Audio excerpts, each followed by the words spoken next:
Hello everyone, welcome back to a brand new vid of Fox Reacts. Today we're checking out a new vid from Pika Magic, like the new gimmick that he thinks for Pokemon Scarlet and Violet. Let's hop in. In the past 3 generations of Pokemon, we've had some kind of gimmick that was introduced, i.e. Megas, Z-Moves, and Dynamax. This has left many wondering what the gimmick of Pokemon Scarlet and Violet will be. Alright. So today, let's take a look at one possibility with Proto and Neo forms. Ooh, Proto and Neo, aka Past and Future.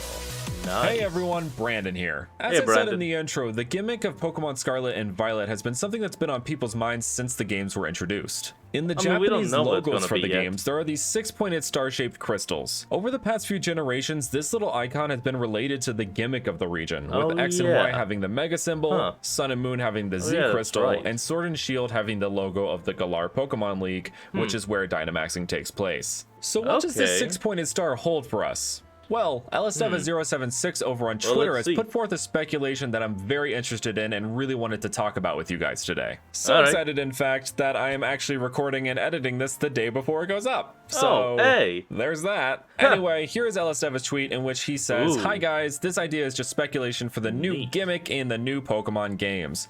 So let's take a look. Let's see what there is to see here. So we have ourselves Professor Sada and then what I assume is a Primate, right? This looks like a Primate, but it's very different. It's kind of got this caveman aesthetic going on to it. So what's that about? So let's take a look into it really quick. So we've got ourselves regular Mankey and then Proto Mankey. Nice. So introducing Proto forms. Thanks to the concentrated energy of Koraidon within the star-shaped stones scattered through the region, you'll be able to change the appearance and elemental types of your Pokemon, allowing your Pokemon to recover their originary, I think that might be mean original or origin power by changing them into their proto forms thanks to Koraidon. And we're back.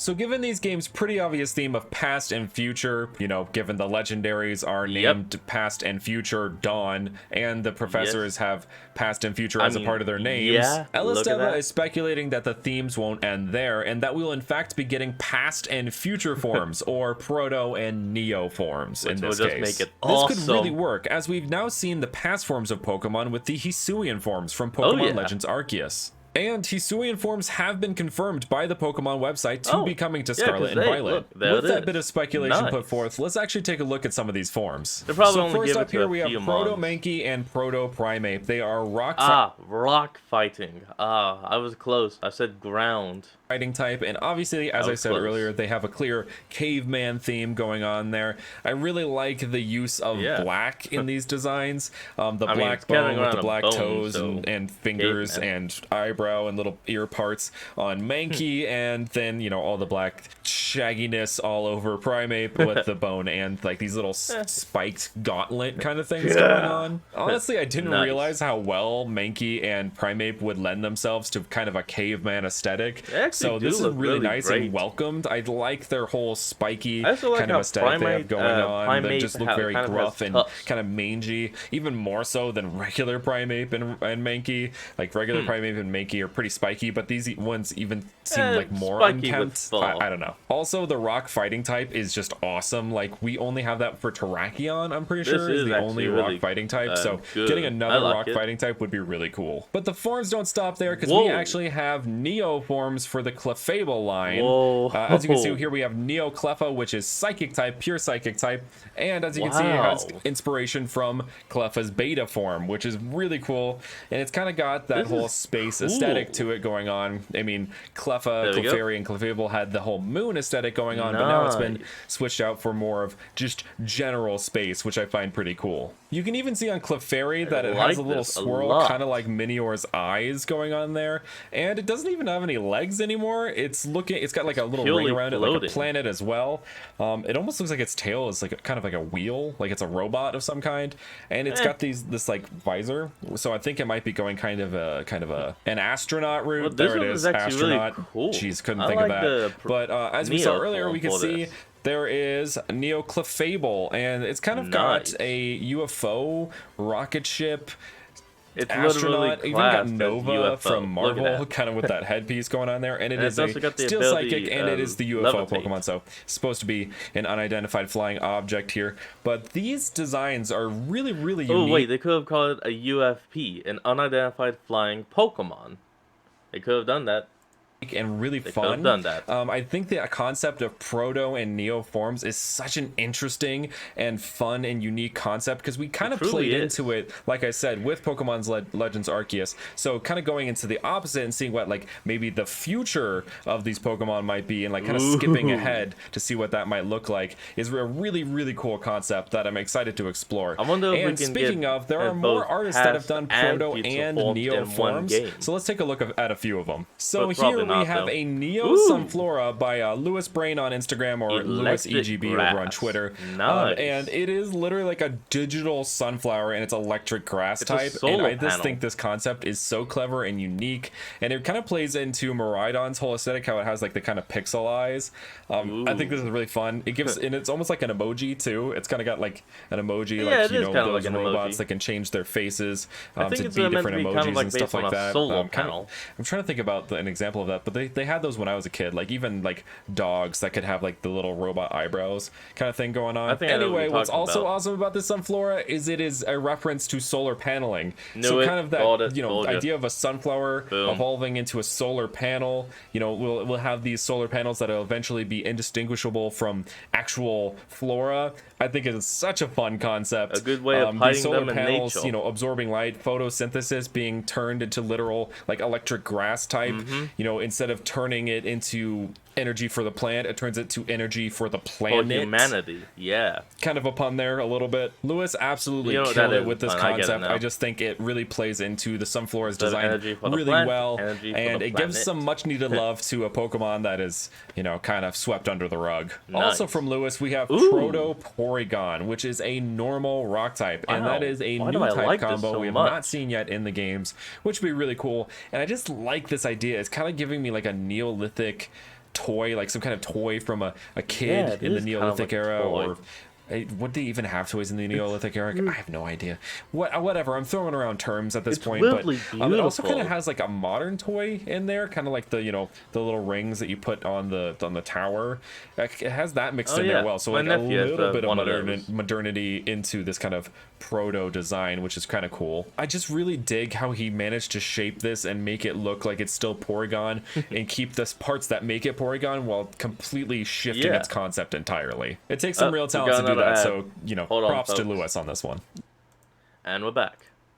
Next up, by Taru DNS Art, we have Neorubbish, which is really fun. It is got all these new kind of things mixed into the trash with it. We've got a Beast Ball, we've got the Aether Foundation, like maybe some kind of like piece of plastic that they use. I don't know. Does the Aether Foundation brand their plastic or their trash bags, I guess? I don't know, but it also looks like it's gotten some kind of mixed in some chemicals in there as well. Maybe the Aether Foundation was experimenting with something, but you know, Neorubbish, you know, begs the question, is there a Neo Garbodor? And of course, yes, there is. And Neo Garbodor just kind of continues to play into that. It has this yellow trash bag and all of it even has this like gunk coming out of its hands. That reminds me, there was an episode of the anime where like Garbodor had like gunk stuck in its fingers and it couldn't get. Oh man, that was gross. That creeped me out. I did not like that episode. That was weird. Didn't like that. Anyway, Garbodor now has like satellite pieces as a part of its head and these like steel beams, which is really cool. Got a Beast Ball stuck in it. I think this is actually pure poison type, but I could see this being a poison steel type because we don't have that type combo yet. I think it would go really well with this, considering, you know, Garbodor's already a poison type. I mean, you know, in the future, the Pokemon still could be the same type, but have evolved to look different. I mean, sorry, y'all probably can't see the Beast Ball. See right there. Oh, it's like, why does it have the Beast Ball here and all? I just don't understand. Alright, let me move back into place. Okay, and let's continue. Not all Megas changed their type combo as well, so I actually just took a look in the thread and it looks like Taru actually updated it, so Neorubbish is pure poison, but Garbodor is poison steel. makes sense. Obviously, well, got all you those go. like You're steel right. beams and steel parts of it. It would make sense for it Nice. to have that steel Okay. typing. Next up by Neula Draws over on Twitter, we have this. Neorubbish, and this is so cool because you know it's like Remoraid is kind of based on fish. pistols, guns, what have you, but this one is like based on like a futuristic plasma gun, like plasma rifle or something. Very Halo kind of aesthetic going on there, and so you can see it's kind of got this like whole almost like see-through head going on, and I'm pretty sure there's like a certain kind of fish that has that kind of same thing where you can see through its head and you can just see its eyes. I can't remember the exact name of it, but that's kind of what this whole idea is giving me. I don't think there's actually a Neo Octillery. I don't think they made one for this yet, but as of right now, this is Neo Remoraid, and I think it's super fun. I don't see a type combo on here. I assume Psychic something steel, like maybe water steel, water psychic, water something like that. I am not 100% certain. It's probably water electric, right? Because you have the like plasma beam. You know what? Yeah, thing. that would make sense. Water electric. Also from Neula, we have Protoskarmor, which loses that steel typing, goes back to basics. No more steel armor. This is more like kind of a natural bird kind of aesthetic going on there. Kind of gives me it's like a rock type like a vulture kind of thing going on there. Maybe it's trying to be like the bearded vulture. Not 100% certain on that one, but I assume this one's probably ground flying rather than steel flying, or maybe it's just pure ground. It doesn't look like it. I mean, it has big wings. Maybe it uses. I don't know, man. I'm speculating at this point. Next from Chartius Arts with a 4 instead of an A, we have Neo Woobat, Woobat, if you will. Really? This thing is pure dark type, and Chartius actually told me that this is based on a creature from a book called The Afterman. It's called the Night Stalker. And these, what you see there, are not actually its legs, but its hands. It's walking on its hands as its feet, kind of Aeon Flux style, if you will. If anybody gets that reference, oh my gosh. Anyway, no wings for the Woobat here. So in the future, the Woobat will become ground-based. But let's see what Swoobat looks like. As you can see, it kind of continues that same kind of thing going on there. But what you see right here is the feet are actually its hands, and the little hands here are its feet. Okay. It's really interesting kind of a design thing going on there. If you didn't know the backstory, you probably wouldn't even guess it, but it's kind of cool, like that they have that kind of backstory behind it. Okay, it's not bad. You can see the classic Swoobat ears, and then it's got this like kind of spike tail now. Really cool, and I like that it's got like more vicious looking things, like a real bat. Like, do we have a dark type bat? We have a dragon bat, a poison bat, a psychic bat, but I don't think we have a dark type bat yet. That's crazy to me. Yeah. Wow. Well, this definitely fits the bill of a kind of menacing dark type bat. Kind of Swoobat evolves in the future to lose all its cute and cuddliness and turn into this dark Pokemon. I wonder what causes that. That's really interesting to think about. Those are all the Proto and Neo forms for now. Like I said, I kind of hopped on this. I was very excited by the idea of it and really wanted to just talk about it and get it out there in a video. I can't wait to see more. So there will be more probably. I mean, follow the hashtag Proto Neo forms if you want to see more. If you would like to see more on this channel, let me know in the comments. Say, hey, we want more Proto or Neo forms, more concepts of that. If you'd like to see me come up with my own Proto and Neo forms, let me know. Would love to see that. This concept really intrigues me, and I'd love to do some of my own work with it. Anyway, if you enjoyed the video, make sure to hit that like button, subscribe, and hit that notification bell to keep up to date with future videos. And make sure to follow all of the artists that I featured in this video, especially Elasteva, who came up with this concept. It's a brilliant concept, and I'm really excited to explore what possibilities it has. Thank you guys so much for watching. And with that, I will see you guys next time. And now for my outro. Well, I hope you all enjoyed. Remember to like, comment, and subscribe for more. Down in the description will be a link to the original video, so remember to support the original creator and all he does. And I'll see all of you folks in the next video. Peace.